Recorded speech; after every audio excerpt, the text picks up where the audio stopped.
Estamos iniciando mais um episódio do nosso podcast Comunidade Cida Stier. É a minha comunidade, dos meus queridos mentorados que fazem parte da minha vida de uma forma muito especial.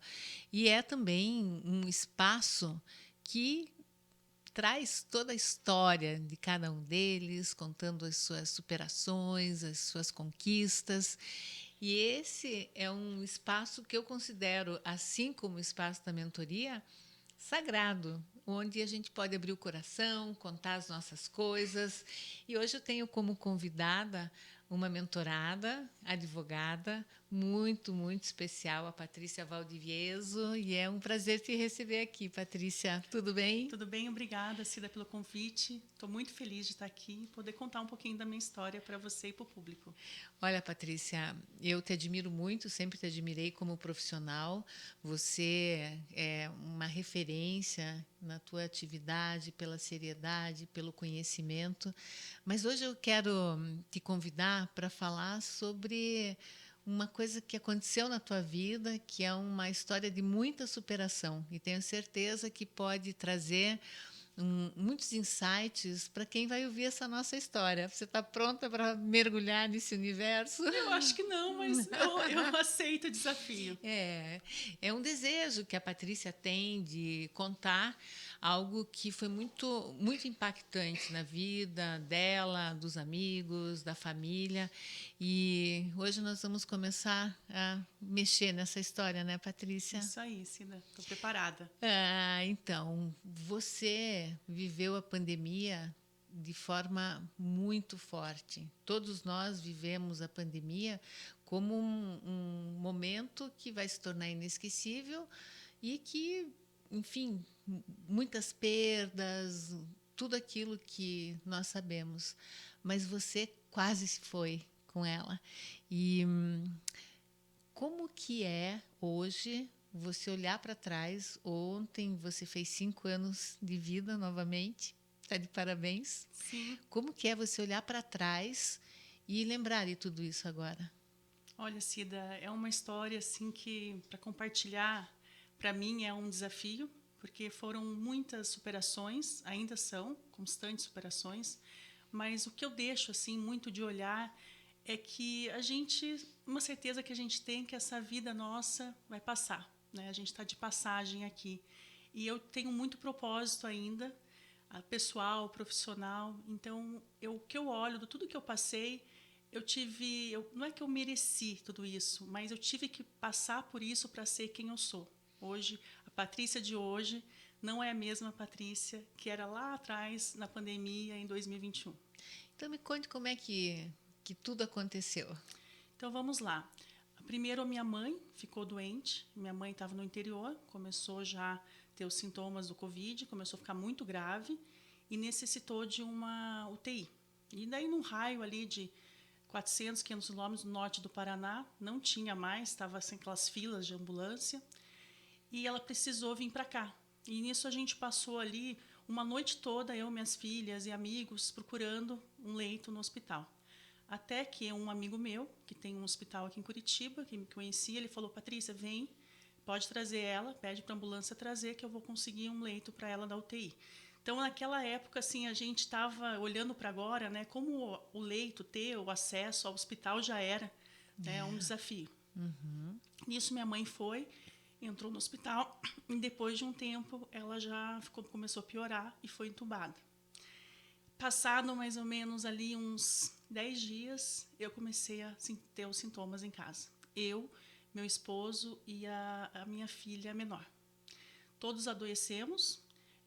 A minha filha com sintomas muito leves, eu e meu marido já com sintomas mais sérios. Começamos a sentir assim, pulmão, né, todo um processo ali. E eu fui piorando, piorando, piorando. Em menos de 6 dias, eu já estava da minha casa para a UTI, na mesma UTI que minha mãe estava. Então, depois ali, fui entubada, fiquei em coma no período de 10 dias, que era o período ali que eles tinham para poder você ficar em coma do pulmão. Depois eu passei por uma cirurgia de tráqueo. Então, o período médico foi esse. Assim, depois, um E tempo... você lembra bem dessa fase? Você estava entubada, 100% consciente? Então, o período que eu fiquei entubada, eu tenho algumas lembranças. Algumas lembranças que chegam até a ser um pouco espirituais, né? E um viés até de alucinações, né? Hoje tem várias interpretações. E outras eu lembro de dor, muita dor ali, tanto de sentimento, como também de estar próxima à morte, né? Como eu tive parada cardíaca, eu tive muitas sequelas ali, cirúrgicas inclusive, de trombose. Então, todo nesse período, eu entre estar em coma e um pouco ali tendo alguma noção do que estava acontecendo do lado nesse período entubado. Tua mãe estava do teu lado? Tava. Minha mãe estava próxima ali de mim. Eram vários... Na UTI, estavam mais ou menos 22 pessoas e minha mãe era uma que estava no leito próximo do meu. Uhum. E o que começou quando eu acordei, que eu acho que é o processo, tem 2 processos muito assim significativos para mim. Eu vou falar de um quando eu acordei. Então eu abri os olhos depois desse período de coma que estava induzido, né, e tudo mais. E olhei, e quando eu olhei assim, eu não sabia onde eu estava. Parecia que estava tendo assim como se estivesse numa guerra. Eu olhava assim, via pessoas andando, não tinha consciência nenhuma o que tinha me levado ali. Não tinha noção que era hospital, só via assim gente andando e parecia que estavam falando até inglês. E até várias pessoas que eu conversei que teve também coma grave, falou que parece que mudam as pessoas de idioma, acho que a gente fica ali com uma situação assim toda de confusão mental. Uhum. E eu comecei a ter uma noção ali de alguma coisa muito séria. Eu queria sentir, assim, o braço, não sentia. Eu comecei a olhar para minha perna, eu vi que estava amarrada. Eu falei, mas o que está acontecendo? Eu não tinha noção. Comecei a me debater. Veio a enfermeira, me falou, se acalma, se acalma. Eu não tinha como falar, porque eu estava já com traqueotomia, então não tinha como falar. Então começou a me dar aquele desespero sem saber o que tinha. Isso aí foi mais ou menos um dia de desespero, assim, olhando sem saber o que tinha acontecido.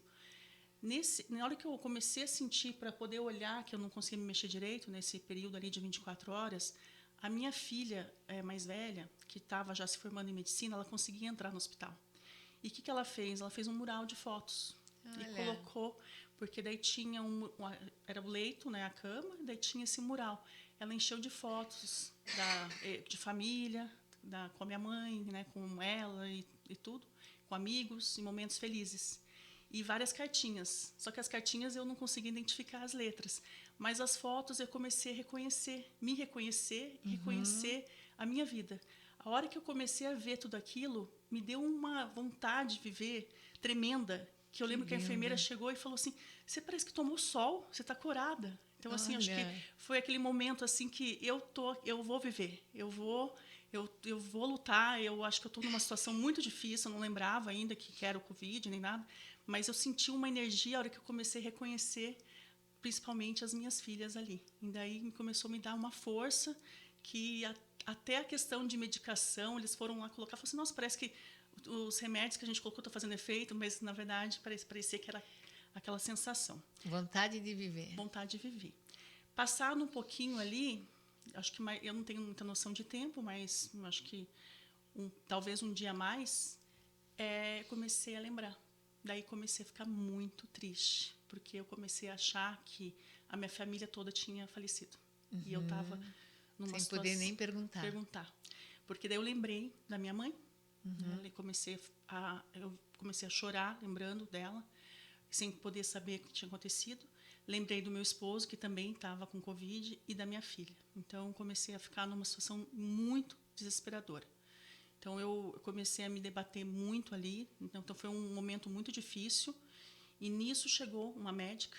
Então, assim, eu tive muitos momentos aí que eu falo que é uma luz, assim, de esperança. E quando eu estava naquele momento de aflição, ela chegou e falou assim, não sei se você lembra de mim. Colocou a mão assim.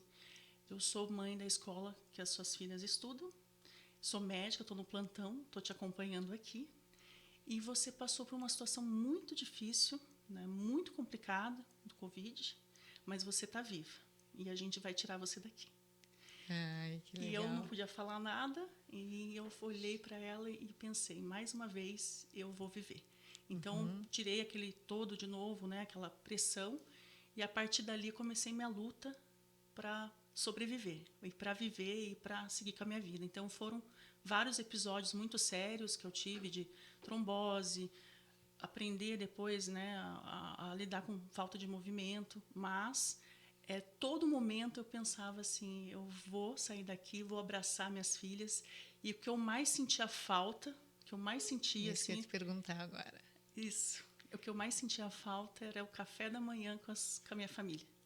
Então eu olhava e falava assim, quando que eu vou sentar e vou tomar aquele cheirinho de café no sábado, que é o que assim, eu adoro, aquele café demorado, a gente jogando conversa fora. E quando eu lembrava disso, eu sentia o cheiro do café, eu sentia o perfume do cabelo das meninas, que eu sempre fazia rabo, e, né, fazia trança no cabelo delas, e aquilo me fazia ali ter uma saúde que eu não tinha. Então, eu até chegava, os médicos falavam assim, não é possível que ainda a Patrícia está aqui. E eu escutava aquilo e falava, eu estou aqui. Né? E eu vou não viver. falava, mas pensava, e vou viver. Em algum momento desses você tinha recaída de dizer, não, acho que eu não vou conseguir, ou não? Foi focada e falou, eu vou. Eu comecei a criar um mundo paralelo, né? Porque no hospital ali estava tendo muitas mortes, né? Morreram, se eu não me engano, 8 pessoas no período que eu estava ali. Inclusive do meu lado, né? Parada cardíacas e pessoas muito graves, uma grávida que teve o parto. Então, situações terríveis, assim, tristes. E quando acontecia tudo isso, eu sempre tinha um pensamento que eu tinha muito para viver, né? Que eu estava naquela empatia de sentir a dor, mas eu falava assim, nesse momento eu vou ter que guardar esse sentimento e pensar aqui que eu tenho que sair daqui. Então eu focava nisso. Quando eu fiz a cirurgia, que daí eu comecei a ter um sangramento muito forte, né, uma hemorragia da trombose, e eles não conseguiam saber de onde era o sangramento. Então eu comecei assim, eu sentia no meu cabelo molhado. Quando eu olhei assim, sangue, e daí não conseguia nem avisar, porque não tinha como nem apertar a campainha, eu estava totalmente imóvel. Quando a enfermeira viu aquele sangue, ela começou a gritar. Nesse momento, eu já fiquei desacordada. E daí eles começaram a fazer transfusão de sangue, sem parar, sem parar, e viram que eu estava com algum problema sério em algum órgão, mas não sabia qual. Então não tinha como eles estancar o sangue, porque eu estava muito fraca, então não tinha como abrir numa cirurgia. Então foi assim um momento muito crítico. Eu via assim vários médicos chegando, desesperado e tentando ver e nessa hora eu olhava assim muito focado em um ponto e pensava assim, meu corpo vai resistir porque eu tenho que sair daqui. Que coisa linda, né? Sim. Isso é demais. Em que momento você se conectou com a tua mãe nisso tudo? Então, esse período que eu entrei no hospital, eu entrei no dia 25 de março, né? Exatamente 5 anos atrás, né? Agora em abril, fez esse aniversário aí de saída. A minha mãe, ela entrou um pouco antes e faleceu dia 10 de abril.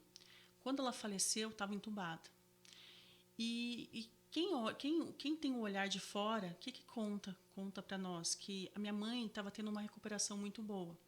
Então, ela teve os períodos muito ruins, assim também, foi entubada, né, depois fez tráqueo, mas ela estava se recuperando. E nisso eu estava muito mal.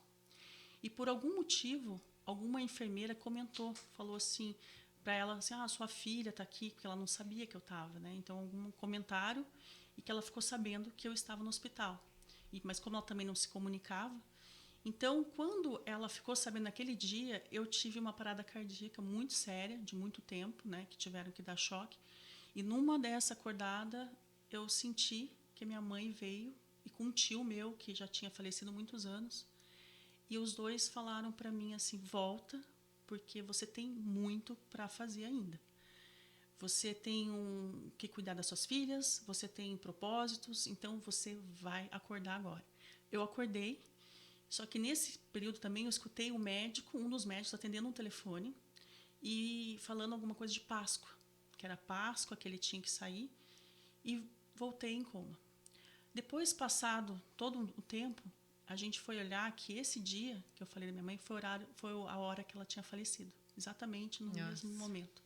E esse médico, quando eu fui voltar nele e comentei para ele sobre todo esse episódio, ele é muito cético, mas ele falou: não tem como você ter escutado que era Páscoa, e era mesmo. Eu tinha falado no telefone. Então, assim, foi uma mistura entre uma sensação ali de quase pós-morte, né? Eu indo e minha mãe falecendo, e todo um sentimento envolvido nisso tudo. E mais uma vez você decidiu viver. E mais uma vez eu consegui. Então, assim, eu falei Você que foi eu muito apoiada. muito apoiada. Muito apoiada. Principalmente, assim, eu falo que grupo de mulheres, muitas mulheres fortes ali lutando, mães, né? Eu tinha um grupo de apoio que se movimentaram rapidinho quando eu estava já indo para o hospital e davam um suporte muito grande para minha família. De mandar comida porque não podia encontrar, de fazer aniversário online para minha filha, porque foi um aniversarinho de uma delas, eu estava no hospital. Então, assim, essa rede de apoio feminina, principalmente, eu vi que como que isso fez uma diferença, principalmente para quem estava do outro lado, que é a minha família. Porque a Sim. gente teve a nossa... Eu tive minha luta, minha mãe teve a luta lá dentro. Mas a família que estava fora e os amigos tinham outra luta. Muito. Te sustentar. Sustentar tudo isso no telefone, né? Até hoje em casa, toco o telefone num horário diferente, assim, eu vejo que eles ficam todos nervosos de ter aquela sensação que era uma ligação do hospital para dar uma notícia que ninguém estava querendo escutar. Patrícia, essa história é muito forte, ao mesmo tempo ela traz uma lição que é lutar pela vida, seja a circunstância que for. E tem mais um episódio na tua história que, quando você me relatou, me marcou muito. Como foi o momento em que acharam que você já não tinha mais jeito e você deu o teu sinal de vida e mudou todo o jogo lá? Sim, eu tive um momento ali também que eu estava assim deitada ali e as pessoas em volta falando muito se acho que ela não aguenta mais, ela não está podendo mais, acho que a gente já está no limite do tratamento que estava fazendo. E eu assim tentando muito me movimentar para poder mostrar um sinal que eu queria viver. Então, até quem olha hoje as fotos, né, e que tem no hospital, assim, praticamente eu estava morta mesmo, assim, até o olho. E daí, com muito sacrifício, eu consegui, né, movimentar os olhos. E eu não sei se é esse episódio, se daqui, porque são vários, né? E nisso, aí uma enfermeira também que estava passando, ela viu que eu estava movimentando e ela falou para o médico: acho que a gente não pode desistir. A Patrícia está aqui.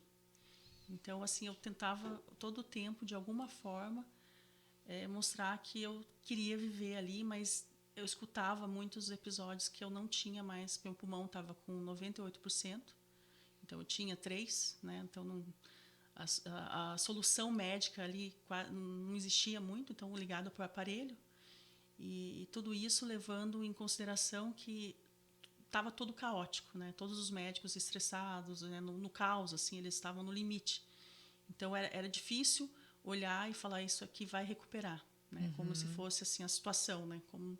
Então são várias situações que eu passei ali que eu senti a vontade, como a vontade de viver numa situação dessa, para mim é o que me faz hoje estar aqui. E para contar essa história. Para contar a minha história. E hoje, Patrícia, quando você vê as pessoas muitas vezes desanimando, porque todo mundo desanima, às vezes, com tantas coisas que a gente vive hoje, bastante difíceis, o que se diria para cada uma delas? Assim, um recado que eu deixo muito é: viver é muito bom. E a resiliência. Então, eu todo dia que eu acordo, primeiro eu vejo assim, qual que é o meu propósito de hoje, né? Sem fazer muitos planos longos. Lógico que eu também não vou ser indisciplinada de não ter, né, meus planos, meus sonhos, mas eu estou muito presente. Então, assim, a presença, hoje eu tenho isso para fazer, vou dar o meu melhor. Se eu estou aqui de verdade. E a resiliência que eu adquiri, eu vejo que hoje é um grande diferencial. É você ter as suas lutas diárias, você ser frágil, né? Tem que ser também, né? Acho que Não faz precisa parte, ser a não fortuna, precisa a né? fortuna, Uhum. mas você saber lidar com o que realmente importa. Então eu fiz assim na minha vida uma limpa natural. Não foi eu não quero essa pessoa, eu não quero fazer isso. Naturalmente as coisas foram se encaixando. Então eu vejo que as conexões que eu tenho hoje de amizade, de trabalho, são pessoas que têm mais a ver comigo. É como se o universo ele me encaixou agora no mundo que é meu mesmo e que é onde eu quero ficar e eu quero terminar o meu percurso. Ah, que linda. Patrícia, e como é que fica a comunicação no meio disso tudo?